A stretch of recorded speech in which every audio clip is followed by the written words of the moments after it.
Hoje nós vamos falar sobre algumas características do lúpulo.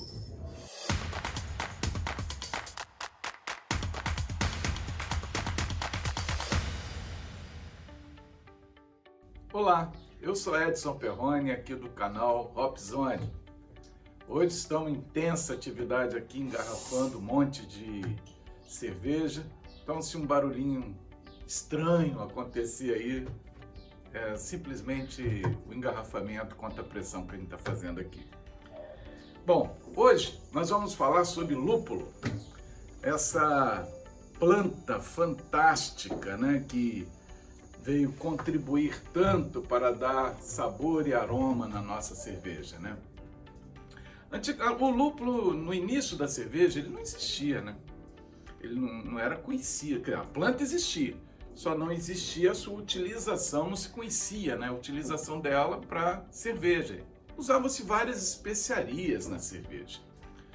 E o lúpulo foi fantástico, porque ele compôs de uma forma muito eficiente com o malte para reduzir o dulçor do malte, equilibrar a cerveja, funcionar como eliminador de micro-organismos na cerveja e dar aroma e sabores exclusivos da nossa cerveja, essa que a gente tanto gosta, que conhece hoje, né? Então toda cerveja tem lúpulo, basicamente, lógico, né? Existem algumas receitas clássicas e tradicionais medievais que usam outros tipos de especiarias e não lúpulo, mas não é essa que a gente bebe. Bem, o lúpulo, na realidade, ele é uma planta que é herbácea, com características de trepadeiras, e a gente utiliza dessa planta a flor. A flor é no formato de cone. A flor mais utilizável é a flor feminina, e nesta flor existem resinas e óleos que são fundamentais para a gente atingir o objetivo, aroma e sabor na nossa cerveja. Então ela é uma flor que a gente colhe. Essa flor pode usar a própria flor ou pode usar essa flor macerada e compactada na forma de pellets, que a gente mais usa, o que a gente compra no mercado dentro dos pacotinhos.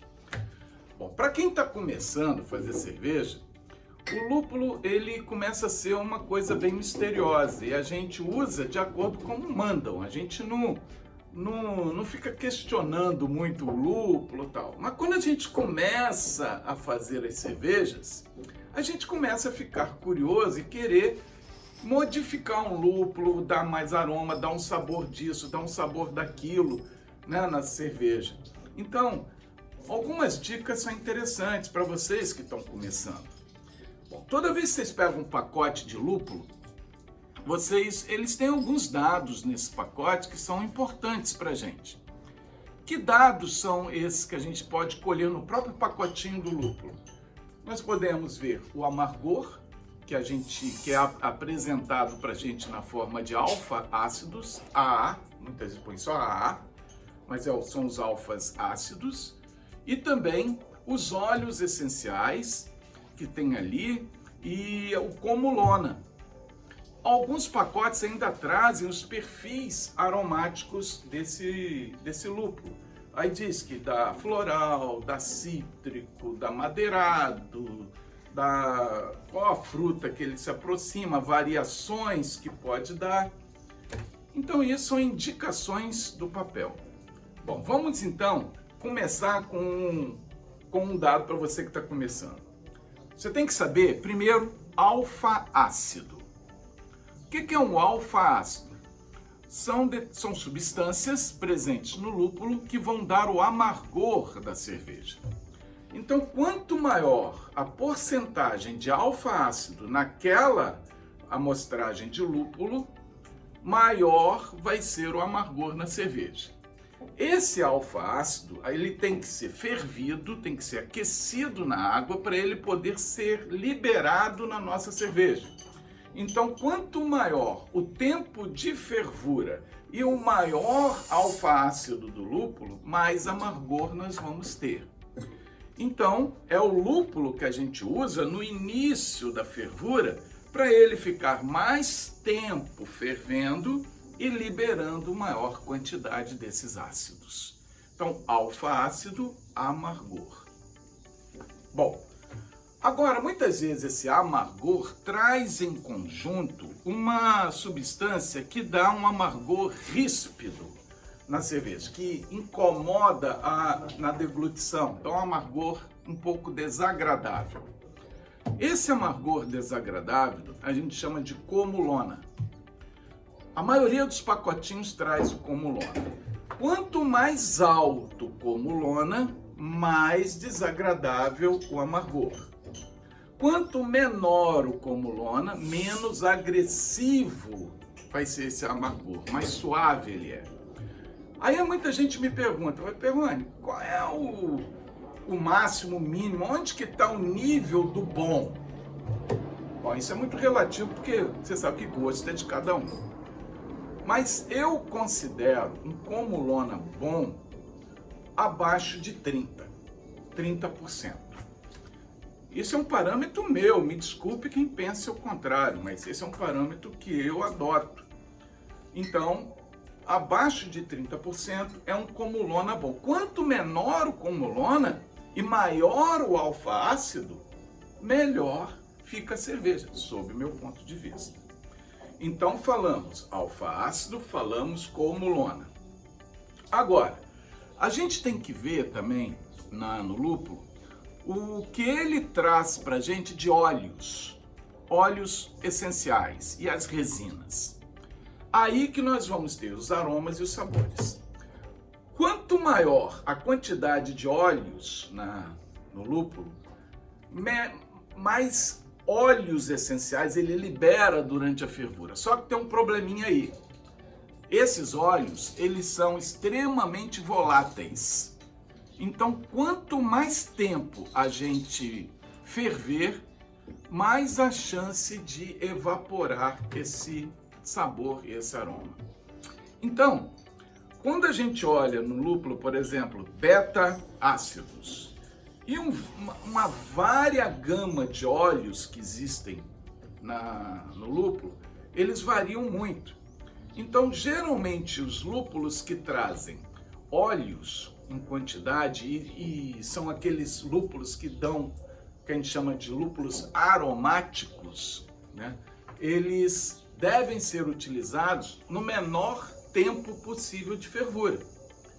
Alguns a gente coloca no meio da fervura para frente para dar mais sabor, né? Liberar óleos que vão ali dar sabor e alguma densidade nessa cerveja. Outros devem ser usados mais no final.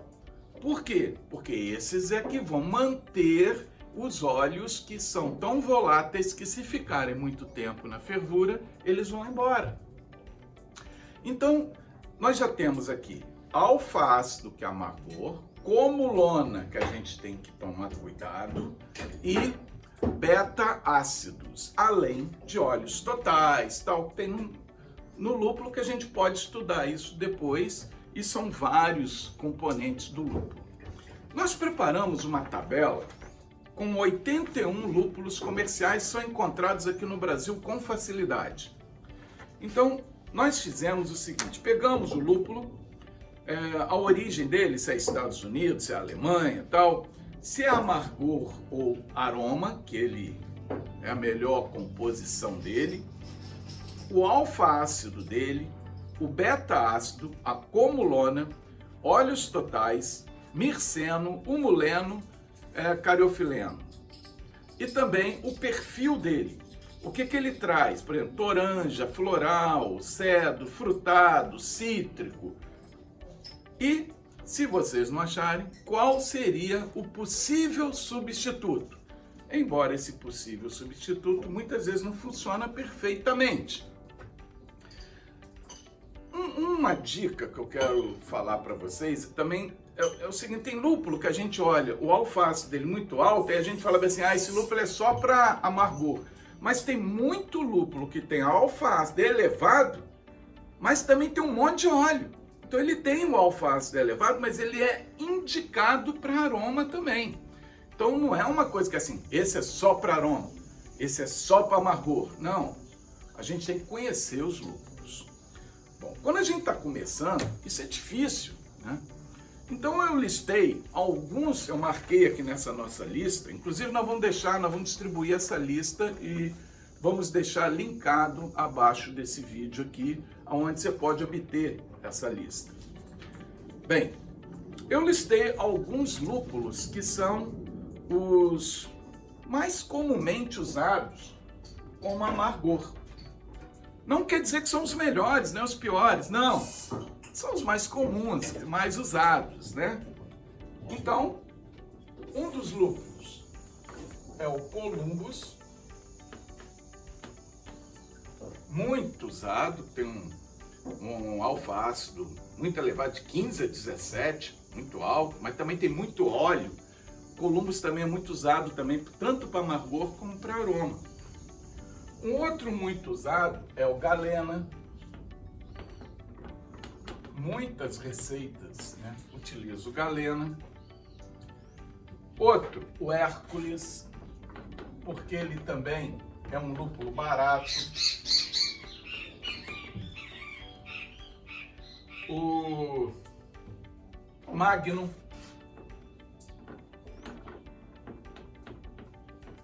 O Hallertau Magnum, muito comum usado. O Norten Brewer, muito usado. E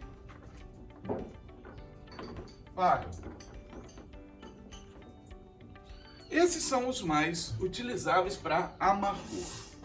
Lógico que tem outros? Tem mais 81 aqui. Bom, esses aqui são os mais usados para amargor, cada um com o seu perfil. Lembrando que quando a gente usa o lúpulo para amargor, logo no início da fervura, a gente perde as características dele de aroma. Então, a gente não deve procurar um lúpulo muito caro, que é muito caro por ser muito aromático, para fazer um amargor, já que a gente vai destruir todo o potencial aromático dele colocando no início da fervura. Bem, os lúpulos aromáticos, poxa, aqui eu listei um monte aqui, mas são tantos, né? Os mais utilizáveis são os 5Cs americanos, né, que a gente chama 5Cs, que são o Citra, o Centennial,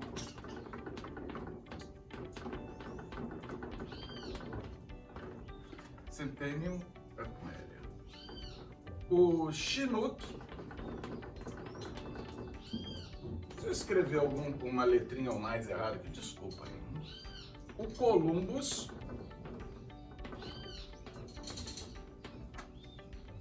e o Cascade. Esses são os 5C americanos, 5 lúpulos clássicos aromáticos americanos. Mas isso não quer dizer que não existam outros. Pô, a gente pode citar um monte, como por exemplo, Mosaic, muito utilizado atualmente, né? O Azacca, o Equinox, o Idaho 7, o Sabro, né?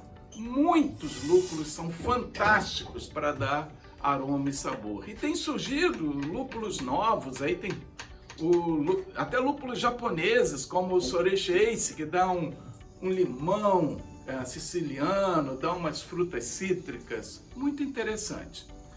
Quando vocês forem progredindo nessa construção das suas receitas, escolhendo os lúpulos melhores que vocês vão gostando, porque vocês vão fazer para vocês, né? Então vocês vão fazer aquilo que vocês gostam.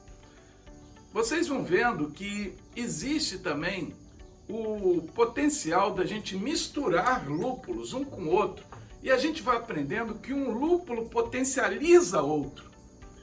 Por exemplo, Mosaic e Soreche Ace. Poxa, o Mosaic potencializa o Soreche. Outro, Mosaic e Simcoe. O Simcoe potencializa o Mosaic. Isso nas experimentações que a gente está fazendo. Então, essas combinações de lúpulo, essa mistura de componentes químicos na nossa cerveja, muitas vezes nos surpreende com coisas muito interessantes. Lógico que também pode ser que dê algum experimento que não fique tão bom como você pretendia. Mas isso a gente passa por cima e aprende e vai conhecendo o potencial de cada lúpulo e fazendo excelentes receitas. Lembrando sempre, lúpulo amargor, início da fervura. Lúpulo aroma sabor, meio final da fervura. E também nunca esquecendo do dry hopping.